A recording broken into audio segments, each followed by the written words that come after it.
we are back with Rob Cavestany, and we were just talking about the accident that happened. It was a pretty gnarly accident. Did that and the creative power of Geffen kind of collectively have something to do with the demise of Death Angel? Talk about that. Yes, it did. It was all leading up to that. Those things were happening. Yes, at that time we were kind of, at the time of the accident we were in like a weird headspace too because of all that shit. We were just kind of pissed about a lot of stuff going on. We didn't like the things in the business that were happening around us. We weren't feeling that, and so we were kind of just getting disillusioned about the industry. Had such a young, at that age we were like already fucking like this. At that young age, at 20, you're already jaded from the business. We were, man. Wow. It was like we were like fucking. What happened? Like it used to be so much fun, and now we're like always having a fucking meeting about this, a meeting. And it's all about everything but the fun part that we were used to having. Started out as fun, then it became a business. Be careful what you wish for. Exactly. I say that all the time. Seriously, it's true. And since we were young and at that age, it was hard for us to process it properly. We were in a weird space. We were trying to grow, but we thought we knew everything. And we were just like, what the fuck? And we had missed out on a lot of other things in life, like because we had been constantly working and going at that shit when your friends are... It's a very selfish business. It is. Weddings, birthdays, funerals, anniversaries, the business doesn't care. Exactly. Christmas, Thanksgiving, whatever. Exactly. You got to be on the road. You got to be on the road or in the studio or whatever it was. And, at that time, we weren't used to that. So we were missing out on a lot of things that nowadays you look back and like, oh, so what? You missed that. You were on tour in Europe. That beats that. But at that point in time, you kind of like things that your friends were doing. Like at one point, like, I remember Andy was fucking he almost fucking split.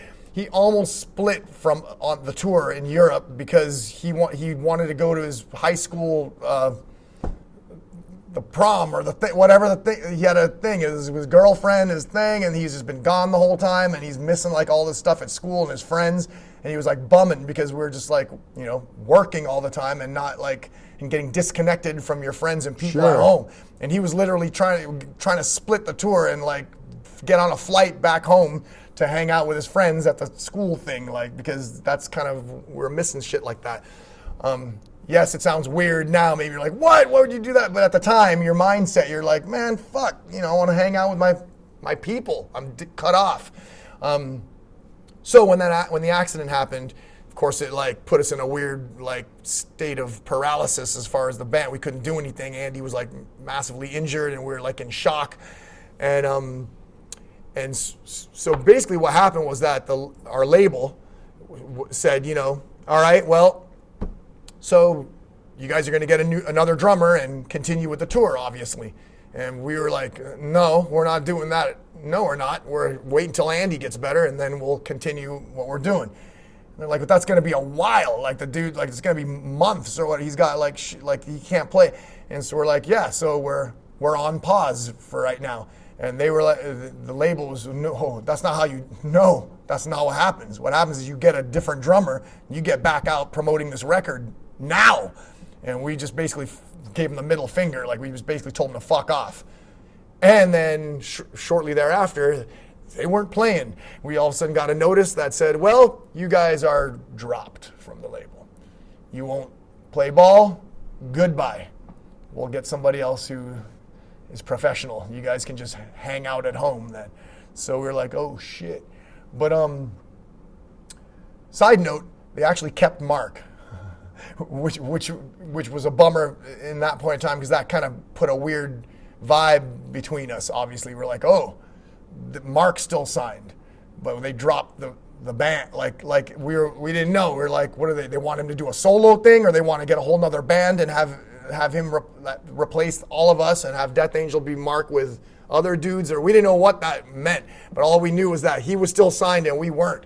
So it put a division between us, kind of in a weird way. We were like, oh, well, what's that? What's going on with Mark and all that stuff? And then in the meanwhile, Mark, all of a sudden he had been dating this girl in New York. His girlfriend lived in New York, and he basically called me and just goes, man, I had it with all this shit. Like I can't take this industry. All this shit sucks, man. The fun is sucked out, and I'm moving to New York, marrying my girlfriend, and I'm done with like this fucking game. Like I'm done with this. And I was like, oh, probably tried to convince him to stick around for a minute there, but shortly thereafter I realized he was serious.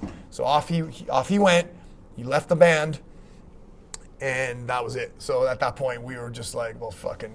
And this is 90, over. Right? 90, halfway through 90? 90. And the thing is, we played we played a couple shows. We did a Japanese tour post after that happened. But somehow we were still contracted to do these Japanese shows, and that fucking sucked for us too. Another thing we couldn't understand about the music business. We're just like, fuck that. The band's over. We're not playing. But somehow we got convinced by our management that if you don't play these shows, you're going to get massively sued again on another end because you already have deposits, you guys are contracted, they've advertised, so you have to do these shows in Japan, then you can call it quits. So at that point, that's when we got Chris Kontos to fill in for Andy. And we went to Japan and played these final shows that we already knew they were our last shows. Like we already knew Mark quit, he was moving to New York, the band was over. But we were like had to fulfill that commitment supposedly, so we got Kontos in there. We rehearsed, and unfortunately for Chris, it was like a huge moment for him to fill in Death Angel and play shows in Japan. Like it was like the biggest thing he had done at that point. But he had to be around a camp that was morose at best. We were fucking bummed. Like no one wanted anything to do with this. Like we really felt like slaves being forced to. And even as we were rehearsing, we just had no heart. Like we were sad that Andy wasn't there. He's right. like, and we were like having to do this. And he's trying as hard as he could, but we had never played with anyone but Andy at that point. So I couldn't even like the difference in his style and like anything that was just different, like just was like fucking bummer. Like 'cause it wasn't the same. It wasn't the norm.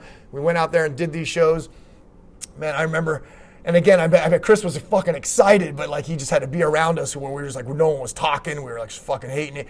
And we played the last night of that show, that tour, and we just all went into the dressing room. This memory is tattooed in my mind. We just all went in there, and it was just the most silent fucking bummer vibe ever, because we knew that was the last time we were ever gonna play together. And we were all in the dressing room just like, no one was saying shit, man. And again, Chris must have just been there going, oh, this is fucking awkward, man. Wow. Yep. And we just sat there, we're like, fuck. Like everyone just had tears in their eyes, and we were just like, fuck. And that's how we had to that was the ending. It was the first ending. Miserable. The first time, yes. And so that was it. Now, you did Organization first, right? Then the Swarm, right? Yep, the Organization, that was us, the four of us without Mark.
Right. Now, was the reason the musical change because of the way what Geffen had told you, you think?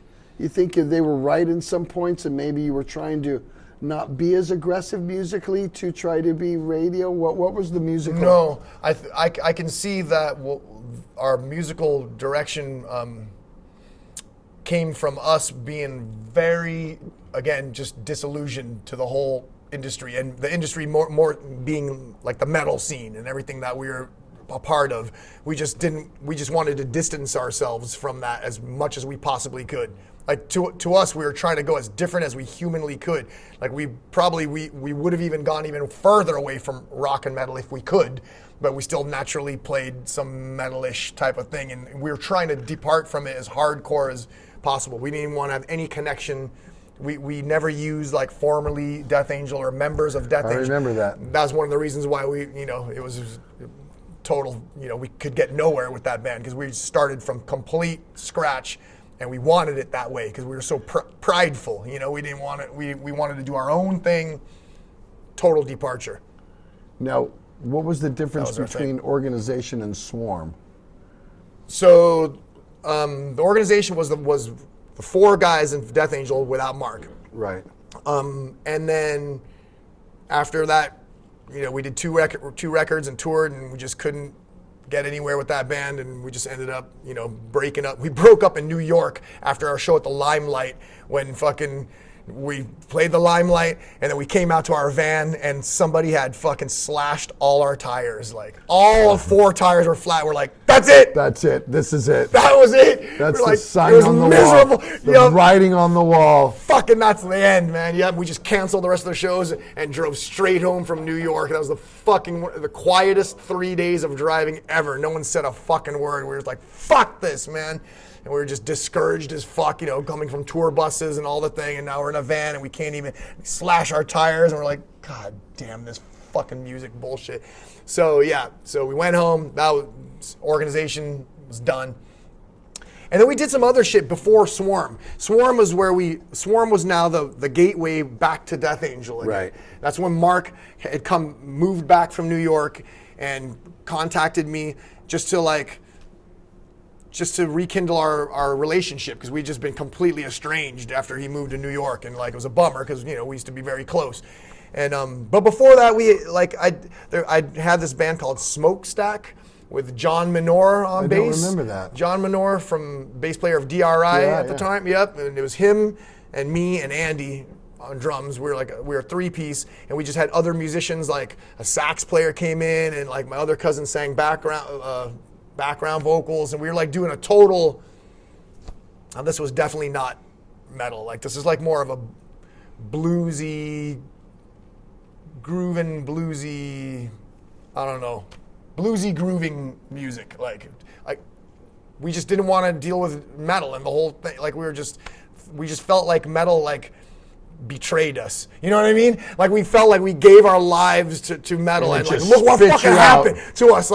So we were so anti. It was because of what we experienced. We weren't doing it on purpose. We were just mad at the experience, and we just didn't want to deal with that shit. We wanted to do music, but not that, and we didn't want to be around any of the people. And also, to be honest, metal was evolving in the early 90s, right? The normal thrash and stuff was going out because grunge and all the other weird, and metal I agree. I'm with you. I can see why you would have changed it up. I agree. And the industrial kind of sound, and what was the things that were happening in metal, I just wasn't getting it at the time. I wasn't getting it at the time, and I was mad at metal. Uh-huh. So it was I was like, fuck all this shit. This shit's it's in the past. You know what I mean? This is fucking done. And so that was our mindset. It was kind of cool though, because it was emancipating though, because all of a sudden we just felt like we were done with the clutches of all this shit, and we were just going to be free to do whatever with music. So it was a cool time to discover a lot of other music, because I wasn't listening to metal, so I'm just trying to hear other inspirations of different styles of music, all kinds of styles of music. So that was a good musical growth part that was part of your entire musical self, which would later come back around whenever we'd play metal. But eventually Mark moved back from New York. got a hold of me. We hung out a little bit. And then, I don't know, somehow we were like, oh, all of a sudden I had the guitar out. We just started like jamming a little bit, like throwing out some ideas just for old time's sake. And that led into, well, maybe we should. And then Swarm came around. Then Andy was on drums. Our other friend, Michael Isaiah, was on bass. This dude I met in that in-between time. Some dude, I jammed like some acoustic shit with this dude, and he played bass, and we wrote some stuff on the side and stuff, and then we brought him into Swarm. So then now Swarm existed as a 4-piece rock band. Rock, little bit of metal, but mostly just straightforward rock. That's how we ended up touring with Jerry Cantrell's band. We did like 2 legs of Jerry Cantrell tour. Really fun times. Rob Trujillo was out sometimes on the tour, and Mike Borden. The guys in Merv supported one of the legs, so we had a blast hanging out with those guys. Are a blast. Really great times. We're called Swarm. We're from San Francisco. We want you to lend an open ear and an open mind and open heart. Let's do it.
Yeah!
see you want it. By the look in your eyes. Tell me that you don't feel it. I'm not too surprised. When the blood starts to pumping, I'll run the skin. From the top to the bottom, outside and in. Your tongue's not slaughter all over your head. I take the back of your knees, mama. The front to both hip, one body, one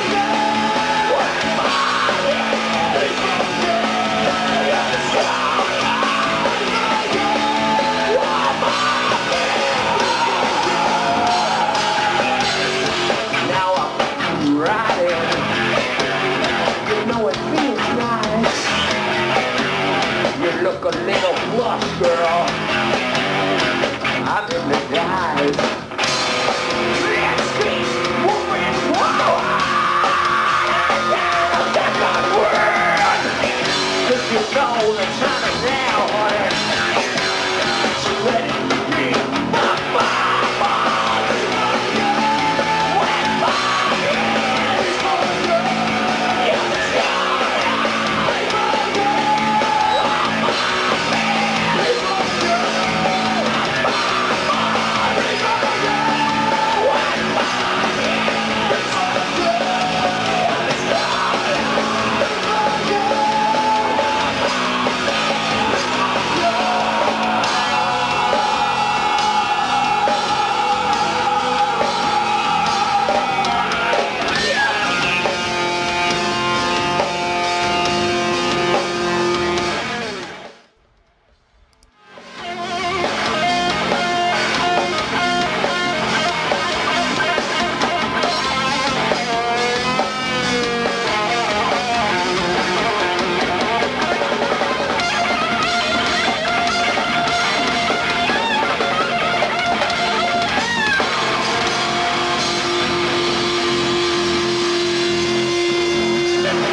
now the sun is here. And I need your light. Just one last kiss. Out your window I'll cry. Sit down, tell your mother. Well, tell your daddy. 'Cause you know I'll be back, girl. The more of what I've had, what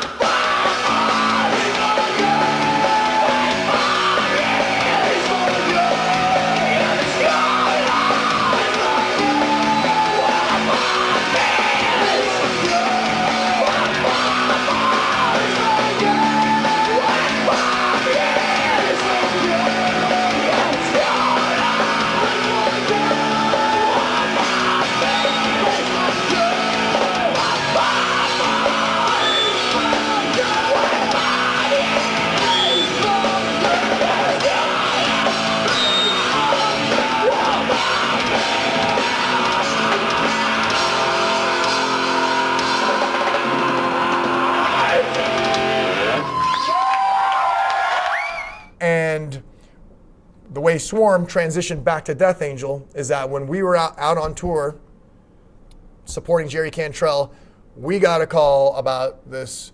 Actually, Chuck called me. The thrash to the thing. There it Because was. that's what I was going to lead into. That's I know what it is. That's what it is. I've had Rick in recently, Rick Unel, and we talked to Exodus Resparked because of that. So many bands, Forbidden, a lot of bands resparked, Laws Really Rocket did. because of that. Gotta That one thing. I think everybody kind of looked at themselves like, people really do like us. They do. They That was do. the thing. So, and then, of course, that's now the lineup has changed quite a bit. Yeah. A bit on there. Enter Ted Aguilar, right? So when that started happening, we were like, "Oh, no!" Like I remember, I was like, "No, we are not opening that Pandora's box. That just Death Angel leads to that's in the past, bro." But man, I gotta say, I got to give credit to Chuck because he wouldn't let it up, man. He was like persistent with me. Great lineup, classic show. Classic show. He's like, come on, Classic. man. Like, thing is there. People are doing. He like convinced me. I'm like, dude, how can I say no to? I can't. And for the cause. I did Legacy. I sang Legacy that night. I only sang one song with Exodus. I sang with Legacy. That was the whole idea. That's rad, though, man. So, that event was something, though. That literally brought back. I mean, that was all right. Good job there, guy. Oh boy, Walt. Yep. But so yeah, that happened, and sure enough, we felt the response from the crowd, like and after all the years and like the fucking energy going, we're like, ooh, that felt good. And then Ted came in because I called, Gus by that point he'd been out of the picture. He hadn't been playing music for so long. It was like too much for him to like jump back into Death Angel. So somehow right then and there, I knew that Ted had to be the next call. Called up Ted and he was like, I'm in. And because that was his first gig with you guys, was that thing? That was his first gig. Yeah. Yeah. So we were like trying to learn some Death Angel songs on at sound check on the Cantrell tour. Me and Mark and Andy are like starting to like figure out some shit. Ted's at his house like trying to figure it out. We came home from the tour. I think we rehearsed once, maybe twice, no more than 2 times, and we played that show and.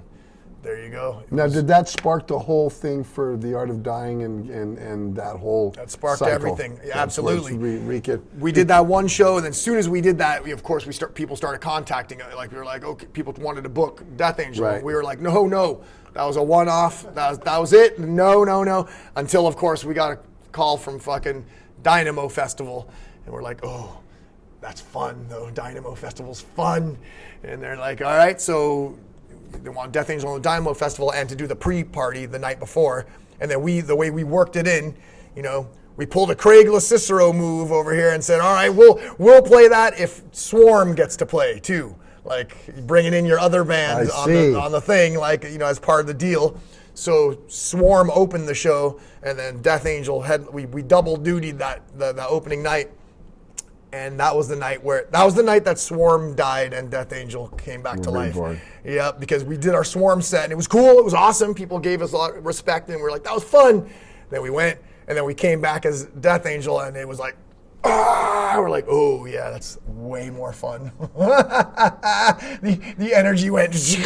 We're like, yeah, that's where it's fun. supposed to be. Exactly. Yep. And the next day we played the open air festival. We're like, oh shit. Yeah. And people really do like us. Yep. And then Nuclear Blast started courting us to do a record, and we were refusing to. Like the whole way, we never planned to actually come back. It was really just to do Thrash of the Titans. That was like our actual intent, and it was literally by popular demand. And then by 2 years later, I remember the CD single that they put out with us on one side and you guys on the other. Remember Nuclear Blast put out that CD single and had the two songs. It's like, they're caught back up into it again. Caught back into it. And you guys have been going strong ever since. As have you. Couple of lineup changes. Talk about that. Talk about losing Andy but getting Will. Yep, that's right. So it happened in Australia. We were out in Australia on tour, and Andy said we need to go out to lunch. I knew something was up. I'm like, we went out to lunch, and he's like, "Don't try to talk me out of this." I'm like, "Oh no," and then that's what he told me. He's like, "Dude, it's just this is fucking too much." Like it makes sense. I mean, he had just had his second kid. Yeah, he had a kid. He had a job. I know I was there. I did. Yeah, we were all hustling. I had a kid too, but he had his second kid, and then shortly thereafter, 6 months later or something, Dennis had his second kid. And, we're out here trying to keep a relentless touring schedule and go at and we're like we didn't plan for that. It just started happening. Like we were just going to do that Thrash of the Titans thing. And now we're getting locked in a schedule and we can't and it's like getting all weird again. And those dudes they each just were like, nah, man, we're not going to put our family through this. And I'm not going to deal with that and miss out on. I know this. I respect them for doing that. You have to. I know this. I did the same thing. I had to step out and, I'm on my third tenure in Exodus. My second tenure was 2002 to Temple of the Damned, and I had little kids and a union job that didn't like me leaving every 2 months and was like, hey, bro, and can hold your job too much longer for you if you want to keep doing this. And I wasn't making the money that I was, and I couldn't. Right. I didn't have medical, but my job gave me medical for my family and stuff. So there were Exactly. certain things I understand that. I totally understand. It does that. make total sense. I just barely was able to keep going that way with my situation, but I was too stubborn to give it up. I think the last 3 records, especially, we're going to get into Humanicide because you were nominated for a Grammy on that one, but I think the last 3 records, especially this lineup, is really solid. I mean, Damien's very solid. Will is very, very solid. The band is like, I'd say, hitting on better cylinders than you did back in the day, even though I love the original band, but I'm just saying you guys are like, it's more of a machine now, if that makes any sense. And you go makes a out lot there of sense. and destroy like a machine, and everybody knows their part, and it's really, I mean, again, Humanicide was nominated for a fucking Grammy, which is an honor in itself, and well deserved, because the album is just so great. And I think the writing there, I mean, on The Dream Calls for Blood and also Humanicide, really, the writing is, I mean, you're in a zone right now, like not just a zone right now. I think you've really locked in to what Death Angel is really good and about, and I think you've brought the best side of that out. Not saying that any of the earlier records, because they're all classics. I mean, all 4 of them, especially, but the last 3, you guys are really fucking, hit the ball out of the park, and I think that's why it's well deserved that the world respected Humanicide, and you got the nod from the Academy of the Grammys to bring you in there, because that's a big nod, in itself.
Talk about that. Talk about the morning that you get that call. I believe you guys were in Calgary at the time, right? We're in Canada, right? It could be. We were on tour. We were on the bus. By the way, thank you for all that you just said. That was very heartwarming. It's just the truth. It's I just really the appreciate absolute that. truth. But yeah, so we were just on the bus and fucking Mark. Honestly, I thought somebody died because nobody is waking you up in your bunk at fucking 6 a.m, like shaking you, going, wake up, Rob, wake up. I was like, oh shit, like Mark's like shaking. What did we do now? Yeah, you're like, you get up. I was like, what? I'm like fucking, and he's like sitting there in my curtain, like at my bunk. He's like, we fucking got nominated for a Grammy. Like we just sat there like going, what? Like a Grammy? Like I couldn't even process. Like it was just the weirdest fucking thing. We just sat there the whole day. We were just like, what? And really, till this day, it still feels that way. It should feel it's that fucking, way. you just I've don't. never been nominated. I mean, I've got so many friends that have been doing this business. Bay Area people never been nominated. You know what I mean? Let alone that. That's a huge nod. It really is, and sure enough, you get to keep that forever. It's always That's like true. And regardless if you want it or not, you were motherfucking there. That's fucking it. You got nominated. Goddamn it. So we're all, There's only one medal category. There is. Out of all the categories, there's one medal category, and oh yeah, 5 bands a year get it. And we milked that for a while too. We had a great time ever since that moment. From that night on, when we were on stage, Mark would say something to the fact when he'd introduce our band. We are Grammy nominated Death Angel. I take that. I say that to everybody. They were Grammy nominated. My name is Rob Cavestany, and my band Death Angel has been nominated for Best Metal Performance. When I heard that we were nominated, I was on this tour bus where I'm at right now, right behind that wall in my bunk at about 5 a.m. And I was just starting to fall asleep when our singer Mark started shaking me and woke me up and told me, we've been nominated for a Grammy. The first person I called when I heard we got nominated was my wife, Monique, of course. I'm excited to see a lot of people at the Grammys, that's for sure. But I'd have to say I'm probably most excited to see Alicia Keys. I mean, obviously it's, in one case it don't mean shit, but in another case it does. So it's depending on how you look at it, and I understand that it doesn't mean shit in one way, but I'll take it for what it does. If you're in my line of work, or you play in my street, I'll tell you what, that means all. Goddamn right, though. That's it for music. So yeah, we took that to heart. We attended the Grammy ceremony. How was that? It was amazing. We just said, because we made the best of it. We had the best attitude about it. Beforehand, we're like, so are we gonna do with it? Like, how are we gonna handle this? And we're like, fuck, how are we gonna handle this? We're gonna be like Cinderella at the goddamn ball. Like, We're gonna milk it for all it's worth. We brought all our girls down there. Everyone was fucking dressed up to the fucking not, like we'd never seen each other that way, Right. like we're all looking at each other and our girls were like, oh shit. How neat. Fucking sharp dressed motherfuckers. How fucking neat yeah, is man, that? we just enjoyed, we experienced the thing, we sat there, we didn't win, but So what? You were there. Tool fucking, well, of course. Jethro tooled us. Jethro tooled that. But, that's so metal. Anyway, but still, it was great. It was one experience, and of course, everyone that knew us was so fucking proud of us, and it was like we represented all of our people. I love that. You represented the Bay Area. We represented the Bay Area. We represented everyone. I remember when I heard that morning, I was calling people going, Death Angel got nominated. You know how fucking major that is? That's fucking, I'm so happy for them. It was cool, man. How cool is that? Yeah. So now, you and I have finished 7 months of rigorous touring. We've been together since April. We were in Europe on and off a couple of times. Jeez. And then back on again to finish the Bass Strikes Back tour. We've been home about a week now, and even though I said I got to lock you down and get you to do this, what's next for you guys? What are you going to write another record? Yeah. Is that? Or We're definitely overdue. We're overdue. So we were able to demo off a few songs before this whole touring began, like in the earlier part of the year, before April. We got into some, and then all that shit we got interrupted from the writing process. But on the tours, I've compiled a lot. I'm at the point where I'm excited to now go into all my notes on my phone there and hear all the little snippets I did on the back of the bus or here and there. That will begin the next wave of, hopefully I'll find something worthy in there to start off some shit, start working on songs. Will's ready to start demoing with me. Good. Right before we left, we invested in a lot of equipment. Like I got a whole new Pro Tools fucking setup, computer. Good. We got mics. We fucking got, Tilo, our amazing sound man, set Tilo's everything the up at the greatest. studio. Yep, so we're ready to demo. Like we have all the shit, all the equipment ready. Now we need material. So I need to sort through the scattered madness and start getting into a vibe. I'm excited. Take a month off first. That's or what's something. going on. That's why I haven't done shit. I mean, I'm glad you came in to do my show because honestly, since I came back last week, this is the first thing I've done. Goddamn right. I didn't even leave my house for fucking 6 days. That's what I want to hear. I just stayed in and hung with the dogs. I mean, anytime I'd sent Vicky out to, you want something? Yeah, you go get it. You want to come with me? I don't want to come with you, Vic. I've been in 26 countries, 120 cities. Totally. I'm done. I'm fucking done. So I don't want to go done. anywhere. I just want to sleep on this couch in my bed. I mean, I think it's I've slept in my bed 8 nights in a row now. Isn't that's like a fucking world record right now? Amazing. And it's great, so isn't it? amazing. Everything, I know. all the little things, exactly. But I came home I just started chilling like over the weekend. The first 5 days was just madness. Like I got home, first of all, my kid was sick as a dog. Like the first day I got home, he fucking came up with a massive fever. He's puking. Like he's been puking all fucking week long. Miserable as fuck, poor guy. And so like, kind of dealing with Being that. the dad. Yep. That's right, Dad. Instantly with this going on, and then with my own self, because I fucking got beat up on these tours, man. By the time it was over, both my fucking knees are fucked, my elbows fucking fucked, so I got all this physical therapy, I mean x-rays, fucking all You know this what's shit. a trip is we finished last Saturday night in San Jose, which whenever this gets aired, it was the 15th of October. And the 3 days after that, I was dragging my ass. And I'm like, I made this tour by the hair of my chinny chin chin because I am mentally and physically fucking drained. If I had to, I don't even know how I got up every morning and did the tour as it was because I think it was last Wednesday.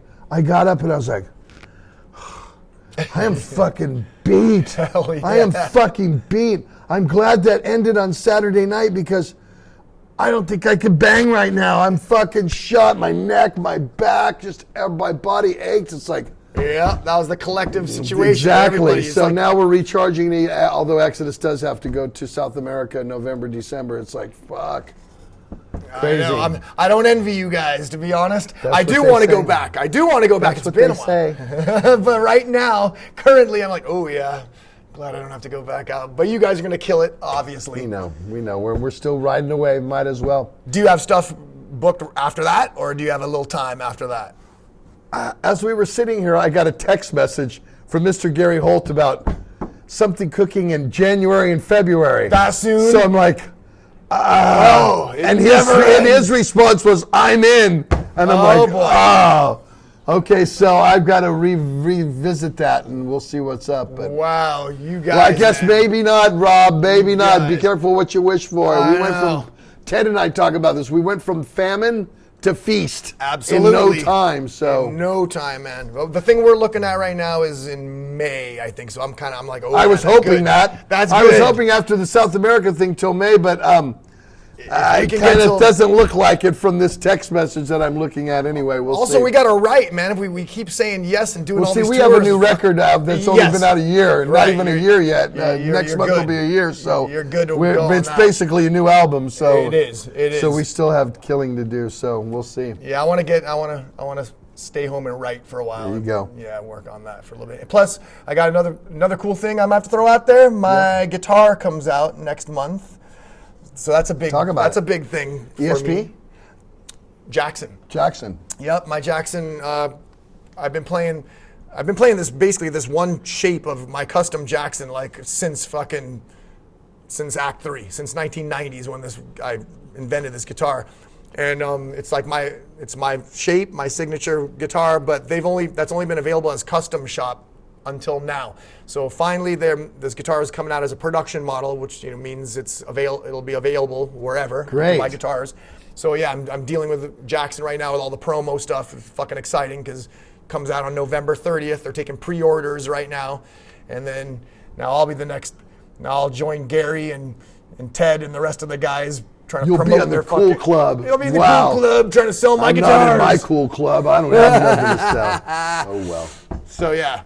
Cool. Go to jackson.com and order some. Anything else you'd like to tell? Where can they get a hold of you on Facebook or Instagram or any of that kind of stuff? All the normal channels, Death Angels everywhere. I have my socials there everywhere. Wherever you go, there we be. Well, thank you for coming in, sir. This has been so much fun. Thanks for having me. Finally, come in and thank you for your patience with me. I know it's been a minute trying to get You guys know what to do. You leave me comments on this because, like I said, Walter and I will do an episode where we just talk about your comments. If you haven't subscribed to my channel, what the hell are you waiting for? Just hit the button and subscribe. It tells YouTube they like what we're doing here, and it keeps us going. So, for myself and Mr. Rob Cavestany, we'll see you in the vault real soon. Thank you for coming.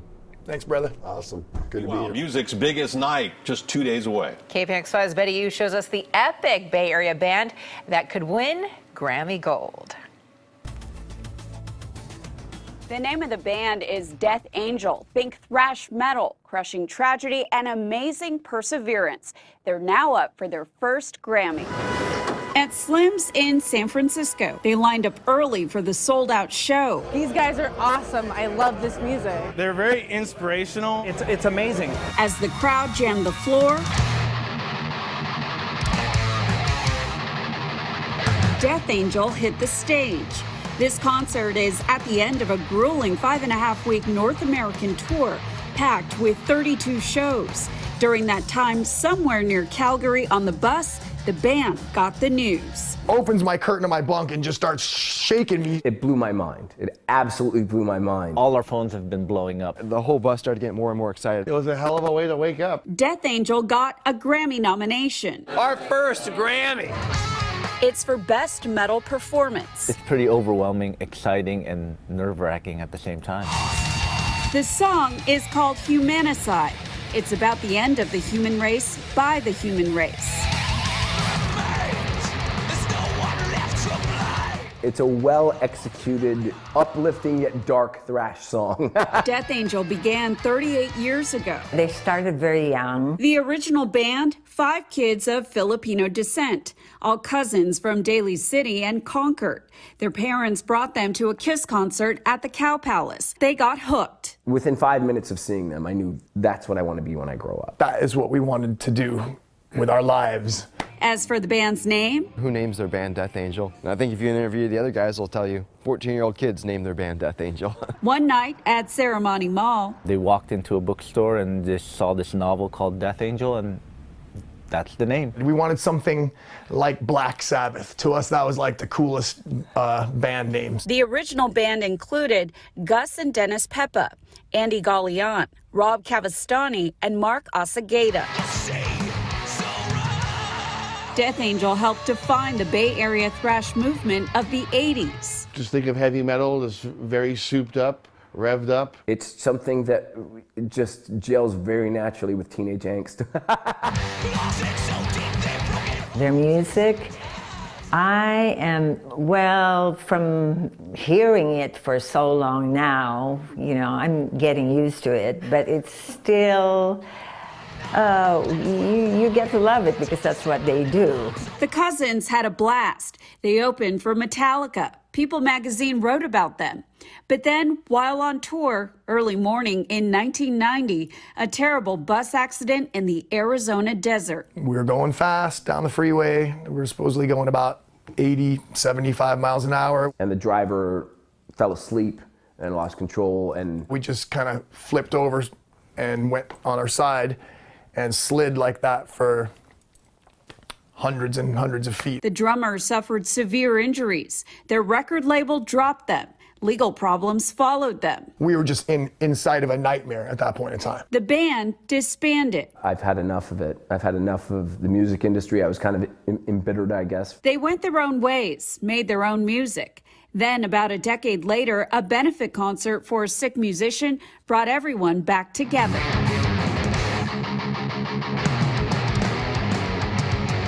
Today, only Mark and Rob remain from the original band. Rob has a son.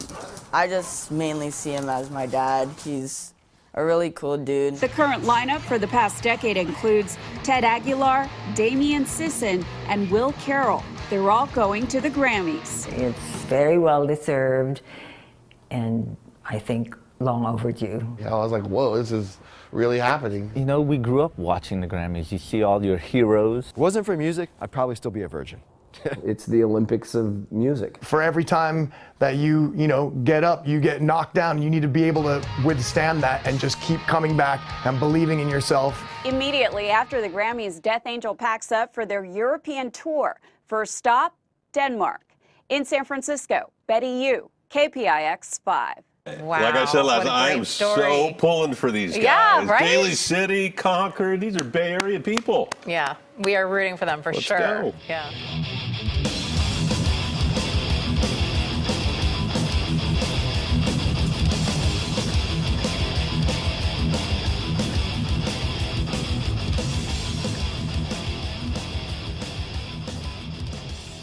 I grew up in a town called Daly City.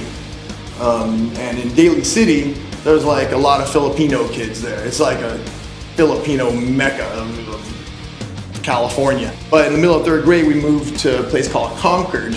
And then I was really different there, and there weren't very many Asian kids or even especially Filipino kids. So I think that probably being new, coming in the school year, in the middle of the year, and just being shy and like being different like that, that's what I was an easy victim for the jerks that lingered in the neighborhood. I'm kind of popular as the rock star kid of the school, so they kind of want to, and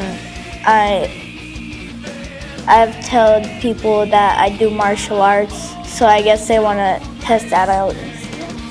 Here or there, people ask me because they're like heated or something, if they wanted to fight me. You? Yeah, but I always say no because I hate fighting. But I'm glad it's only that. Man, compared to what I... But they never back me up into a corner or anything, they just ask. Okay, well that's respectful bullying. Hey. Now it's not the jocks and the metalheads. There's not even a metalhead thing there. Right. Because there's only like one metalhead in the whole school. Yeah. So now it's basically the jocks and the nerds. Okay. And I guess I'm kind of a nerd. I've seen other kids getting bullied, and one kid in particular, it's kind of messed up because he has mental problems and he gets picked on. A couple of times I've actually got picked on for my race of being Caucasian, but I'm just thinking in my mind, I'm like, I'm more Asian and Pacific Islander than Caucasian, so. So it doesn't bother you? Not really, no. Before school started and we were in the computer lab and stuff, and we were talking about cyberbullying in the computer lab. And yeah, people have committed suicide. I don't see any of this stuff because I don't have any like social media stuff. I've heard of private messages of like stuff, like bullying, texts and stuff, but sometimes it could be in public. If it just happens here and there, it's no big deal, but if the same person keeps picking on you over and over again, then you should probably tell an adult. Another thing I think that some kids, maybe they aren't comfortable to tell adults is their family life. So maybe they don't have a good connection with their parents. A lot of them don't. That's one thing about the Oakland situation. There's hardly dads there that I see. It's just all moms. A lot of kids don't even have a dad, or they barely see him. And maybe their mom's trying to deal with raising 4 kids and it's all crazy and who knows what. But so maybe they don't feel comfortable to like approach adults and say stuff because they don't feel like anyone cares about them. I noticed that a little bit of that vibe going on with some of the kids. They just seem kind of bummed in general. Like they seem like stuff's not good at home. We have a really good open communication with Aiden, him and me and his mom.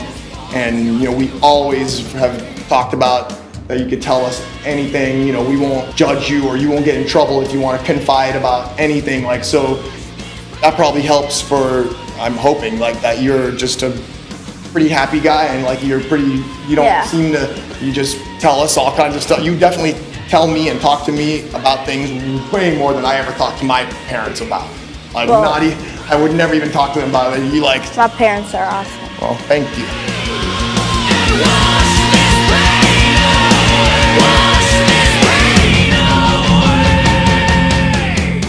If you feel lost, talk to someone you trust. Don't keep it a secret.